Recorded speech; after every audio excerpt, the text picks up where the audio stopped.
Right Honourable Gentleman for his point of order, which I think was probably directed at a wider audience, but insofar as the Right Honourable Gentleman asks me for advice, what I would say to him is I think that these matters can be explored in debate almost imminently. The Prime Minister has kindly announced what is to follow, and that will be elaborated upon by the Leader of the House in the supplementary or emergency business statement.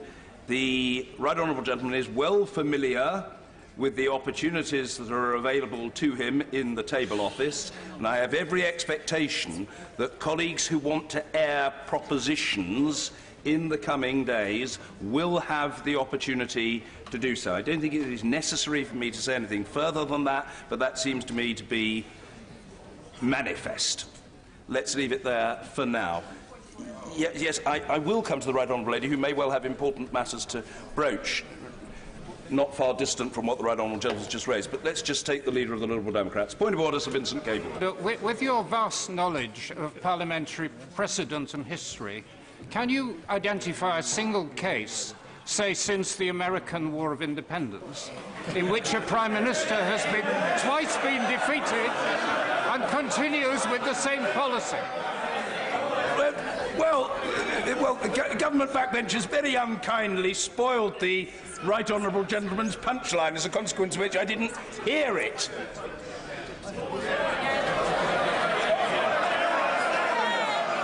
Yeah, I asked for a precedent where a Prime Minister had survived... Order, Mr. Ennis, calm yourself, young man. I want to hear what the Leader of the Liberal Democrat Party has to say. Order! Humiliating defeats, and was not willing to change policy. Since these benches and others are willing to offer an olive branch to embrace policies she so far rejected, will she accept the offer of friendship to do so? Well, I think that remains to be seen. As to the matter of precedence, it is usually unwise to assert that there is none for a particular circumstance unless you are absolutely certain, because most things have happened at one time or another, quite probably in my lifetime, and certainly in that of the Right Honourable Gentleman. Point of order, Yvette Cooper. Thank you, Mr. Speaker. Businesses and public services and families urgently need some clarification about what will happen in just over... urgently need some clarification about what will happen in just over 2 weeks' time. The reason that we had provided for the votes over the next couple of days was to ensure that there could be a clear vote in this House on no deal and a clear vote in this House on extending Article 50. The Prime Minister's proposal for a motion for tomorrow sounded unclear to me. Can he therefore confirm that that motion will be laid in sufficient time for MPs to be able to have time to table an amendment if necessary, to ensure that that vote can be clear-cut and there can be no misunderstanding or misinterpretation? And can you also confirm that if it is passed, that vote will go ahead on Thursday on the extending Article 50 and there will not be a new proposal instead to wait for the government to attempt to put its deal back a third time, given how comprehensively it was defeated tonight? To the Right Honourable Lady for her point of order, and I will bring forward what I would have said after the business statement by the Leader of the House, and say it now instead in light of the concern that she's raised. To be fair, I thought that the Prime Minister's commitment about what would take place tomorrow and Thursday was clear. It was clear to me, but as to the detail of the motion, that's another matter. But in terms of the chronology of events, it was all very clear. But let me just say this. I hope it will be helpful to the House if I indicate, as I did in respect of today's proceedings when I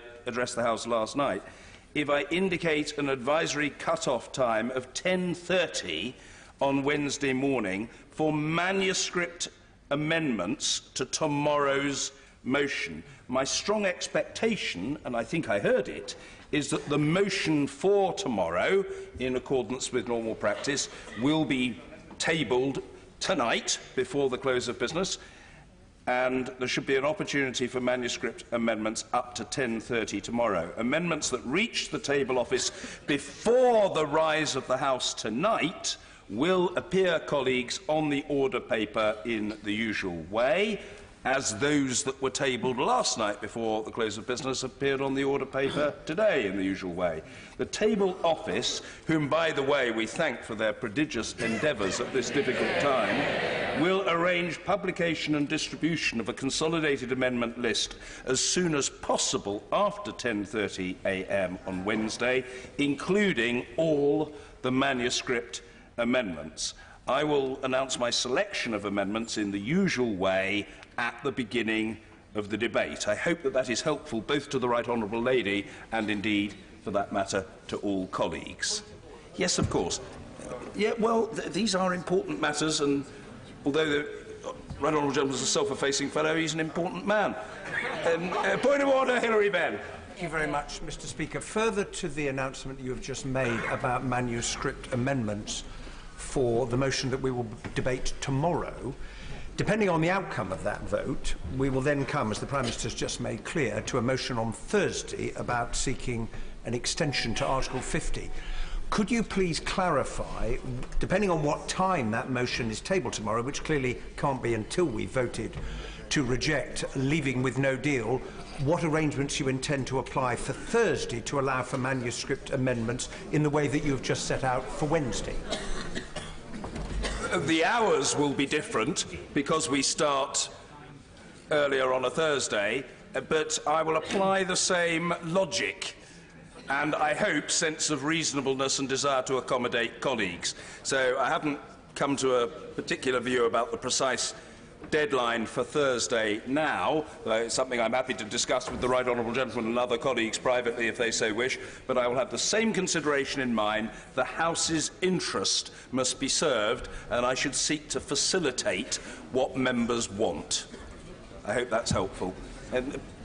Yes, a point of order, Mr Angus Brendan McNeill. Thank you, Mr Speaker. As Chair of the International Trade Committee, it's quite clear that Brexit now seems to be a busted flush, but it leaves us all in a very serious situation indeed. And the one option the Prime Minister didn't mention, which is mentioned just in private before, is surely the government must now move quickly to revoke Article 50, as it's only 17 days or face self-inflicted economic damage and calamity to all our traders and all our businesses. Surely the way to leave with a deal is to maintain the deal the UK has currently got and revoke Article 50.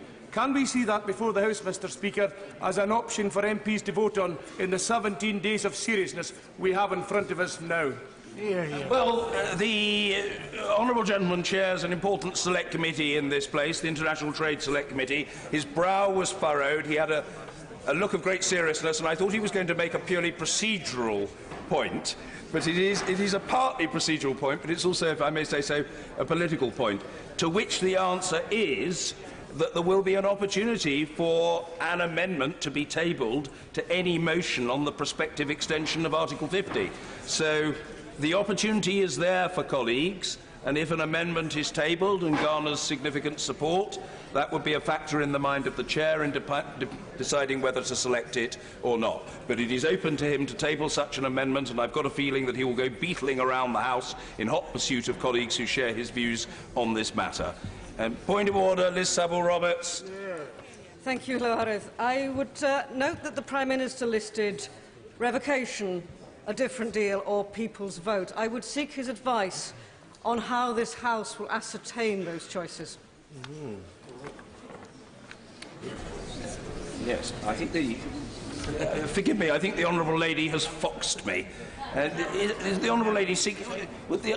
I do apologise to the Honourable Lady, because I'm sure her point is an extremely good and clear one, but it wasn't clear to me immediately. Would she just put that question to me again? I'm not quite sure what she's seeking. We have been presented with three options by the Prime Minister: revocation, a different deal, or people's vote. What I seek is clarity on how this House, which is being seen outside to be very good at disagreeing, will actually arrive at agreement on one of these points. The answer is there are terms of debate, I say to the Honourable Lady, for tomorrow and for Thursday, that isn't necessarily the end of the debate. In fact, I think I can say with almost complete certainty that it won't be the end of the debates on these matters. It will by the end of Thursday. I see the Chancellor chuckling, I think, in agreement with that proposition. It will be the end of Thursday's debates and no more than that. So the answer to the Honourable Lady is that if members wish to test the will of the House on a variety of different options, there will be such an opportunity. This is a point that has been flagged up by the Father of the House, by the Honourable Lady for Bishop Auckland and others. If it is the will of colleagues that there should be such a series of votes, I think it almost certain that that opportunity will arise in the coming days or weeks. If there are no further points of order, I think we can now conveniently come to the business statement by the Leader of the House, Andrea Leadsom. Mr Speaker, with the leave of the House and further to my right honourable friend the Prime Minister's announcement, I should like to make a short business statement regarding the business for tomorrow and the remainder of this week. Wednesday the 13th of March, my right honourable friend the Chancellor will make his spring statement, followed by a debate on a motion relating to the UK's withdrawal from the European Union without a withdrawal agreement and a framework for the future relationship. Thursday the 14th of March, debate on a motion relating to the NICE appraisal process for treatments for rare diseases. The subject for this debate was determined by the Backbench Business Committee. Friday the 15th of March, we will sit for private members' bills. I will make a short business statement on Wednesday, should it be necessary, and I shall make a further business statement in the usual way on Thursday. Thank you. Valerie Vaz. Thank you, Mr Speaker. And can I thank the Leader of the House, but quite frankly, Mr Speaker, I'm utterly astonished at this business statement. We still have no idea, despite the Prime Minister setting out what the next steps. We've had a vote, and now, as the Prime Minister herself said, we're now into an emergency business statement. Mr Speaker, this is callous and incompetence from the government and a discourtesy to the House and a discourtesy to the country.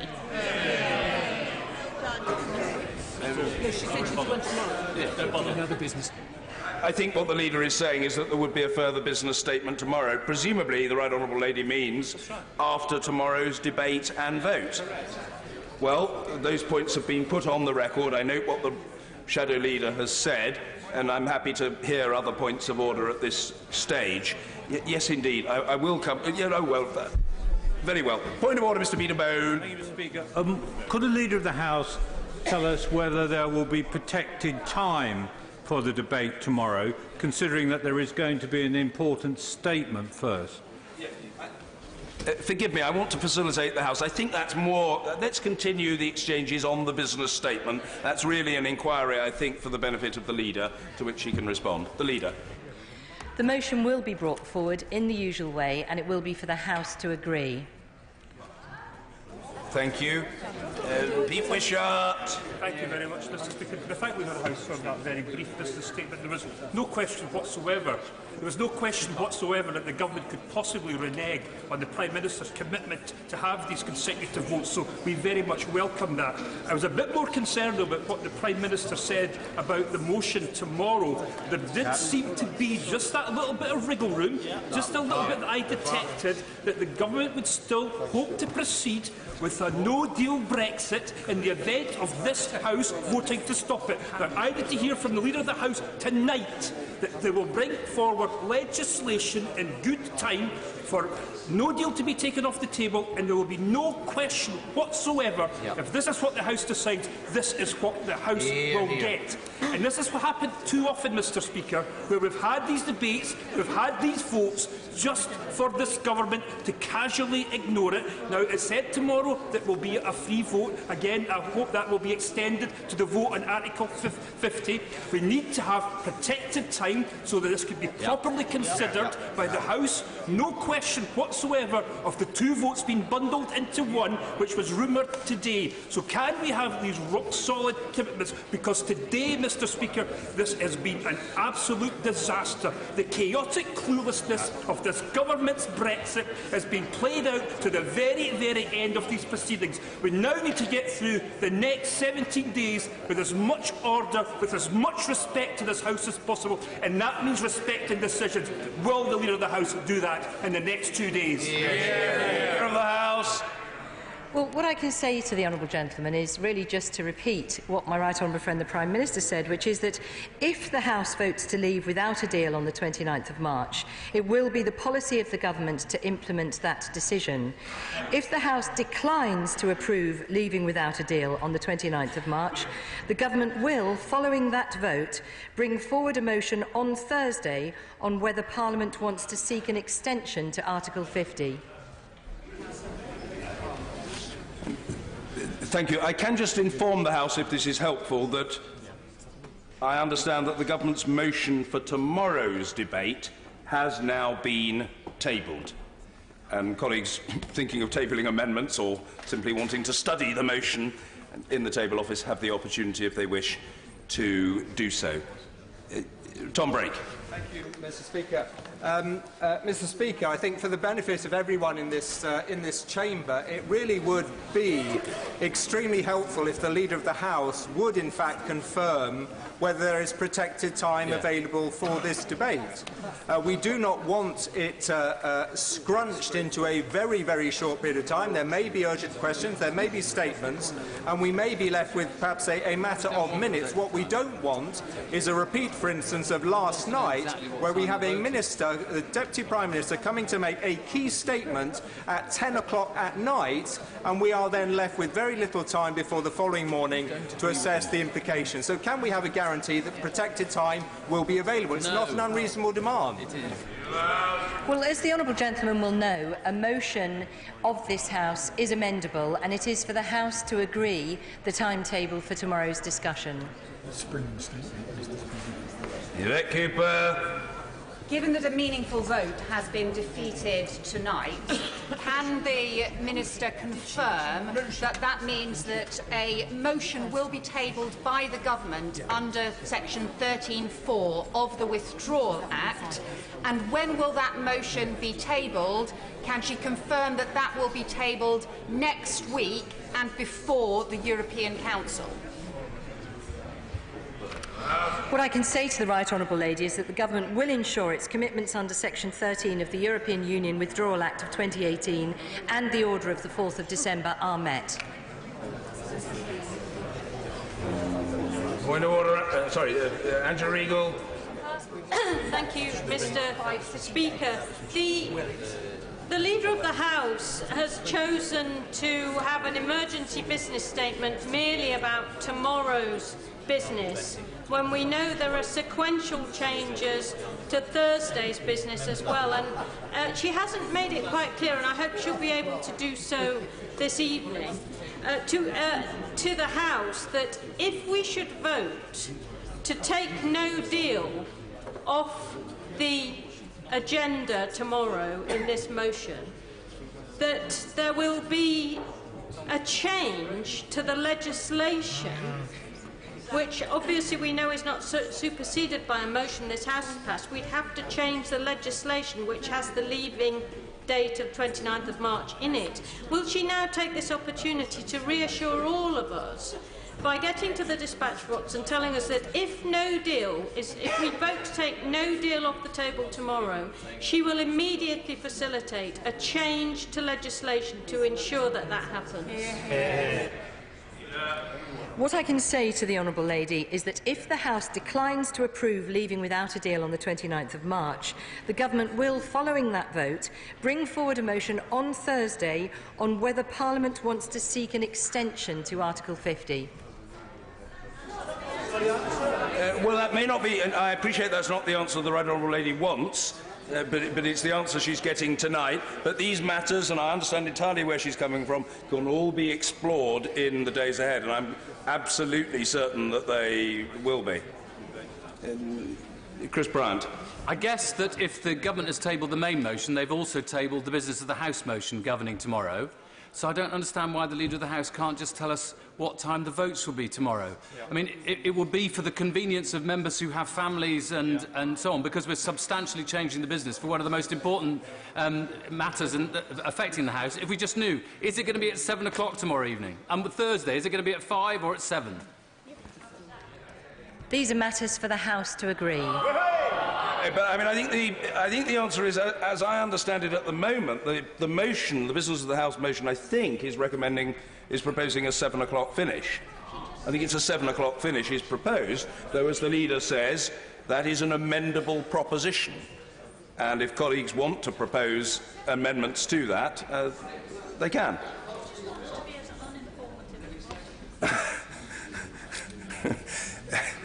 This is Ellen Goodman. Thank you, Mr. Speaker. Surely, if the House votes against no deal tomorrow and for an extension, the simple and straightforward way for the government to facilitate this under the EU Withdrawal Act is to bring forward a statutory instrument, which is something it could do in 24 hours. Yeah. Well, as my right honourable friend, the Prime Minister, said, I think 2 weeks ago now, if the House votes for an extension, she will seek to agree that extension approved by the House with the EU and will bring forward the necessary legislation to change the exit date commensurate with that extension.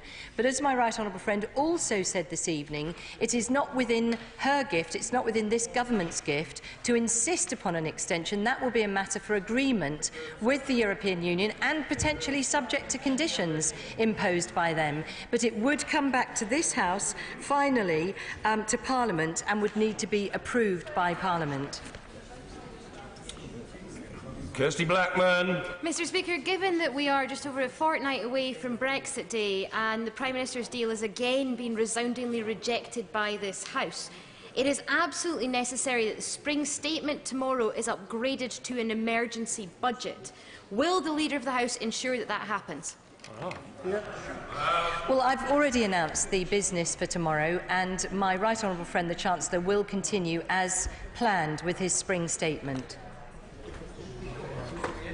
Lennon Coker. Can I ask the Leader of the House, if no deal is passed tomorrow and we have a government motion on an extension to Article 50 on Thursday, will the government motion include anything about the length of time that the government expects that extension to Article 50 to be?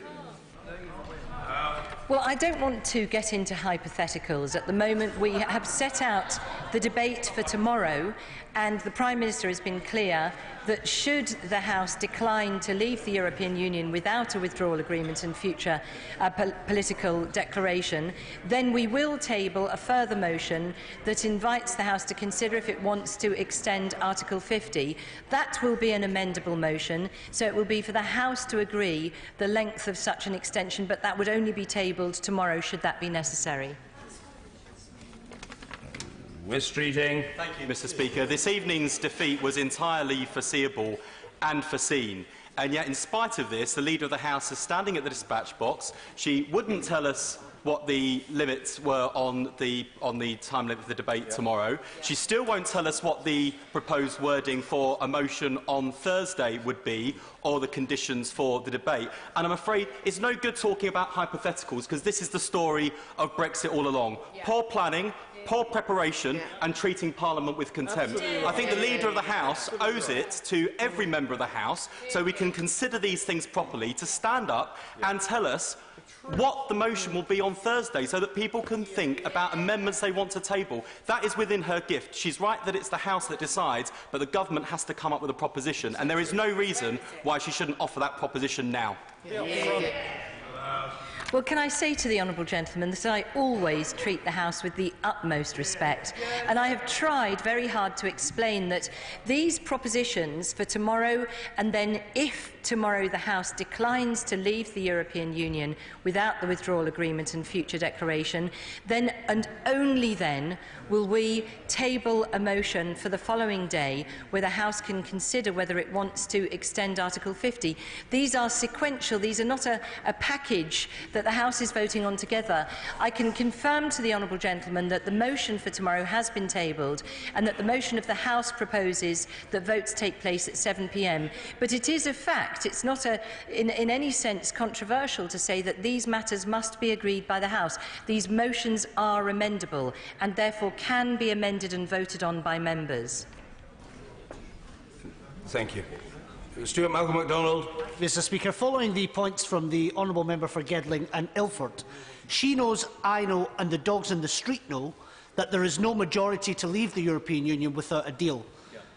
That's what's going to happen tomorrow. So is there a reason why she can't tell the House, if not give it the full motion, is there a reason why she can't tell the House what the extension on offer from the government will be? Surely she can see that, one, that is in her gift, and it doesn't look good that she is keeping that to herself and not being open with the House this evening. But two, it would actually help the substance of tomorrow's debate, depending exactly on which way the government wants it to go. So why can't she be open, upfront and honest at that dispatch box? Tell us what the extension on offer might be. Well, I would say to the honourable gentleman, I am always upright and honest and open with the House, and the fact is that should the House decline to leave the European Union without a future declaration and a withdrawal agreement, then and only then will I come forward with a motion for the following day, which will be amendable. It will be for the House to determine what the proposed extension period should be. Yeah, I don't know whether the honourable gentleman is genuinely indignant or flummoxed. I hope he's neither, or he certainly seems to be the former. But to be fair, the leader has repeatedly said that if such a motion, trying to witter away to no obvious benefit or purpose from a sedentary position when I'm trying to assist the honourable gentleman, the government would table a motion on Thursday on that matter, which would be amendable. And as I indicated several minutes ago in response to the right honourable gentleman member for Leeds Central, who inquired about what my thinking would be in respect of amendments on Thursday, I said I would apply the same logic as I shall apply to tomorrow's deliberations. So there will be ample opportunity for people to put forward amendments, but what are in effect their own propositions for an extension. Yes, their own ideas of what that time should be. So the honourable gentleman, I assure him, will not be disadvantaged. He will not be disadvantaged. Sorry? Well, okay, well, I've been trying to be helpful. Yes, indeed. Bob Blackman. Thank you, Mr Speaker. Can my right honourable friend confirm that if we get to Thursday and this House is asked to apply to the European Union for an agreement on extending Article 50, that the extension of time has to be in agreement with the European Union, and we can't decide that unilaterally? Well, my honourable friend is absolutely correct. The date of our exit is set out in law. Further legislation would be required to change it. The consent of the House will be required for any extension, including the length of that extension, and, of course, very importantly, the consent of the EU remaining 27 member states would also be required. Maria Eagle. Mr Speaker, the Leader of the House said in answer to an earlier question that she always seeks to assist the House. And I wonder if she recalls, it's difficult at present with all the drama going on, and she's in the government, there's a lot of drama going on in the government, that she is the champion of the backbenchers in this place in the government. So can she use her best endeavours to make sure that the government, no matter what chaos is going on within it at present, does bear in mind the fact that we in this House need to understand and see the nature of the motions that are being promised as soon as possible in order to facilitate the will of this House in deciding the way forward? Well, I take the Right Honourable Lady's suggestion in the spirit in which she intended it, and I absolutely take my responsibilities as Parliament's voice in government very seriously, and I will most certainly take her suggestions back to the business managers. Alan Brown. Thank you, Mr Speaker. We're in this mess for a variety of reasons, but chiefly because the government triggered Article 50, had no coherent plans. The Prime Minister bunkeredly carried on full steam with her red lines and thought she could run down the clock. So here we are, the clock is nearly run down. Parliament's rejected the deal yet again, and tomorrow we've got a motion where I notice the government's trying to do the but remember the clock's still ticking and the default is to leave on March the 29th. So at what point is the government, further to earlier points, at what point is the government going to start doing strategic thinking, be open with the House, let us see what the plans are, and actually look ahead instead of keep trying to do this one day at a time, run down the clock? Well, the honourable gentleman will know that there has been a very steady desire on the part of the government to seek agreement to the withdrawal agreement and future political declaration, and to seek changes, legally binding changes, that would enable parliamentarians to support it. The Prime Minister indicated her extreme sadness at the fact that the House has declined to support the deal, and she set out 2 weeks ago the next step should that be the case. So we are following the process that the Prime Minister set out a couple of weeks ago now, and it is still our intention, if at all possible, to leave the European Union on March the 29th with a good deal. Yes, Meghalaya. Thank you, Mr. Speaker. Further to the point of order by my honourable friend, will the government lay out on Thursday, alongside the motion, the considerations it's taken into what will, no doubt will propose a period of extension of its own, which obviously can be amended? Through the work of the Public Accounts Committee, we see the real challenges of being prepared even with a deal by the 29th of March. Even a short extension gives little comfort to people out there. So will she give us either now or then an indication of the length of time the government would be proposing for an extension to Article 50 on Thursday? Well, the government will always endeavour to table motions swiftly so that parliamentarians have sight of them. As I've said to a number of honourable members, the motion tomorrow is about whether the House wishes to leave without a withdrawal agreement and political declaration on March the 29th. And tomorrow evening, should the House decline to leave without a deal, I will be then tabling a motion that sets out the government's proposal. But as I've said to honourable members, that will be amendable, so it will be for all members to consider whether they prefer a different sort of extension. But very importantly again, it will then be for the EU unanimously to agree to that extension proposal. And to be very clear about that, there may well be conditions imposed that this House would not wish to accept, and we need to all be open-eyed about that